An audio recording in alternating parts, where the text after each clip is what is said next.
guys, it's Gretchen and welcome back to my channel. So for today's video, I thought I would talk about the various ways that one can stretch their ears. If you are unaware, I do have stretched ears. I am at a 10mm, or most commonly known as a 00 gauge. I have been toying with the idea of going to 12mm, which would be half an inch, but we'll see. But while I was thinking about going up 2 more sizes, I was like, what are the various ways that one can actually stretch their ears? I would say that there are 3 that are the most common. There are a variety of ways that are a little less common. I may touch on them in this video just to tell you what they are. Of the ways that I'm going to be discussing, I only have experience with 2 of them, so I'm not, first of all, I'm not claiming to be an expert on any of these.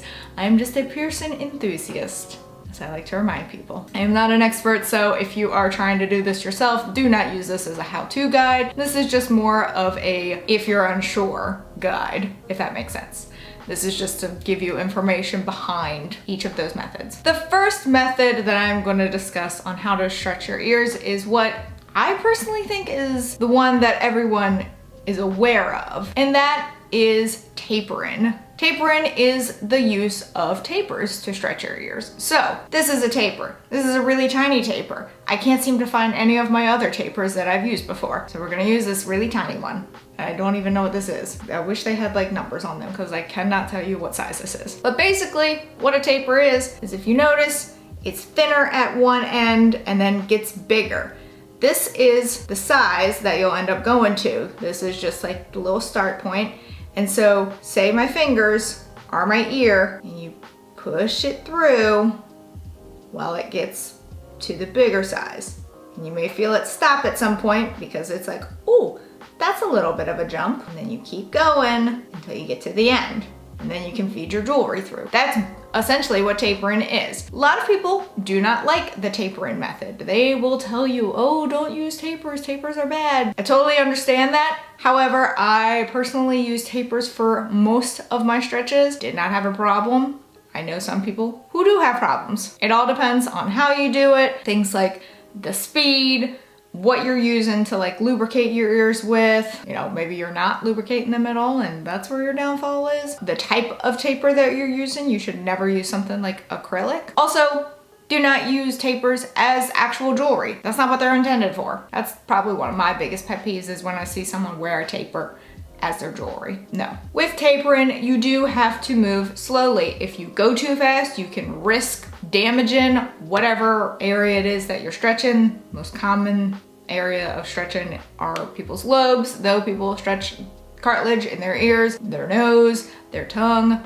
There's no cartilage in your tongue, but you can stretch your tongue. The main thing to remember with stretching is to be patient with it and to go slowly. And if you feel that there is too much resistance, stop and do not continue. That's where you're gonna come across issues with stretching, is if you're oh, I can feel resistance, but let's keep going. It's not gonna end well for you. So this is what I think is probably the most common method of stretching. People have mixed feelings on whether or not it's a good means of stretching, but speaking from personal experience, I never had a problem with it. The next method that I'm gonna talk about is one that I think I did it either once or twice during my stretching journey, and that is dead stretching. Basically what dead stretching is you take the jewelry, that's the next size up, and you just put it through without tapers or any other means. You just lubricate the area and just take the jewelry and just maybe not push it through like that, but again, slowly with the tapering method. So there's no other means of stretching other than the jewelry itself. I can't remember which stretch I did that was dead stretching. Actually, now that I think about it, I'm not sure if I did at all. I thought about it with the 1 gauge, but now that I'm thinking back on it, I actually think I may have had a taper for that. Either way, I could have done a dead stretch with any of my stretching journey.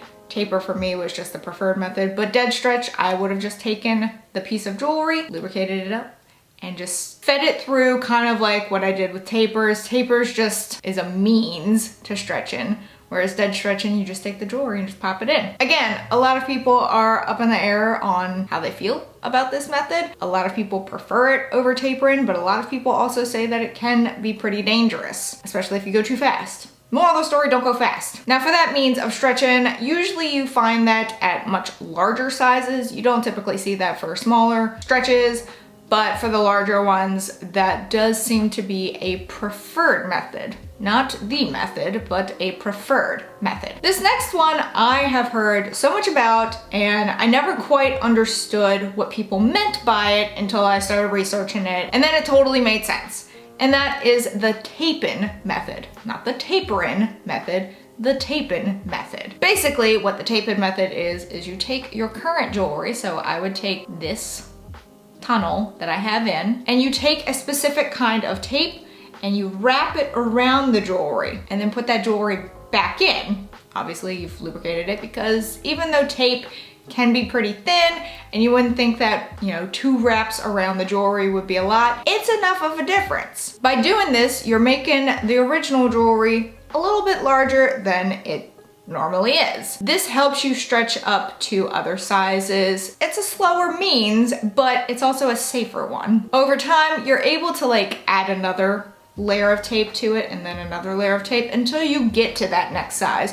So instead of just going straight for dead stretching or taking a taper and going right on in, this allows you to kind of build up to that size so that you make sure that whatever you're stretching is a whole lot healthier. There are different kinds of tape that you can use, and so it's best to do your research on that. Obviously, you're not gonna do something like Scotch tape, but there are a variety of tapes that are safer for you and that can lead to healthier anatomy. Because again, I don't wanna just specifically say lobes. Even though that is the most common area that's stretched, you can stretch your cartilage. So I don't wanna say, specifically lobes. In my mind, those are the 3 most common ways to stretch whatever. So you have tapering, you have dead stretch, and you have tapen. There are a variety of other means to stretch, such as a dermal punch. If you just want to go right on in to a 10 gauge conch, you can go to a piercer and they can do a dermal punch for you.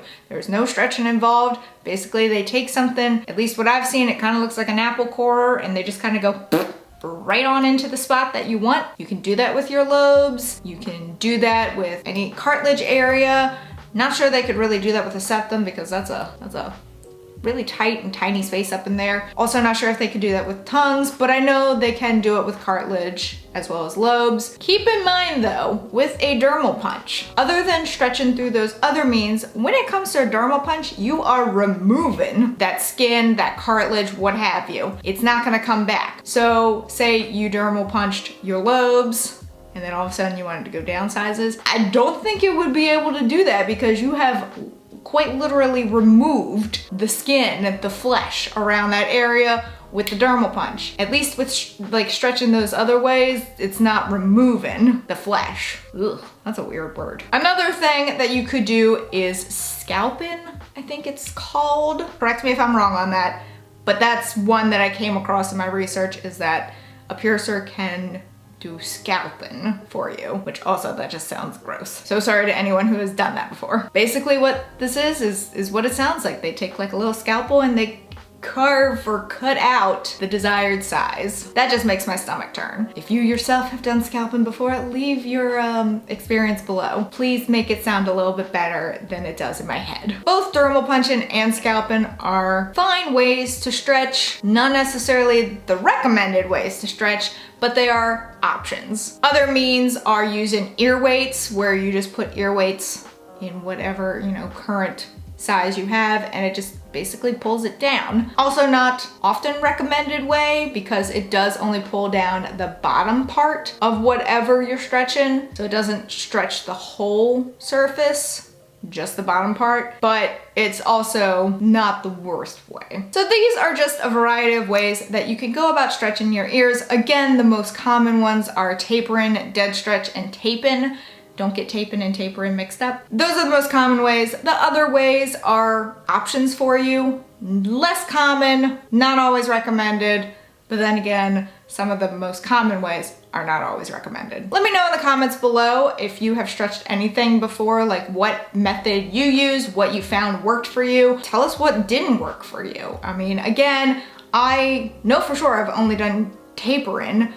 I can't quite remember if I dead stretched anything. I don't even remember at this point. But if I were to go up 2 more sizes, go to 11 millimeter and then to a 12 millimeter, I would either do dead stretch or tapen. Convince me of one or the other. But yeah, just leave your experiences below. I have a feeling most of us have done tapering, but don't quote me on that. Maybe not. But that is it for this video. If you enjoyed it, please give it a big ol' thumbs up. Go on down there and hit that subscribe button, wherever it may be. I don't know. Even though I do, this is just my shtick now. Also hit that notification bell in case you want to know when I upload, and in case YouTube wants to let you know when I upload, because I would really appreciate it. And until next time, bye guys.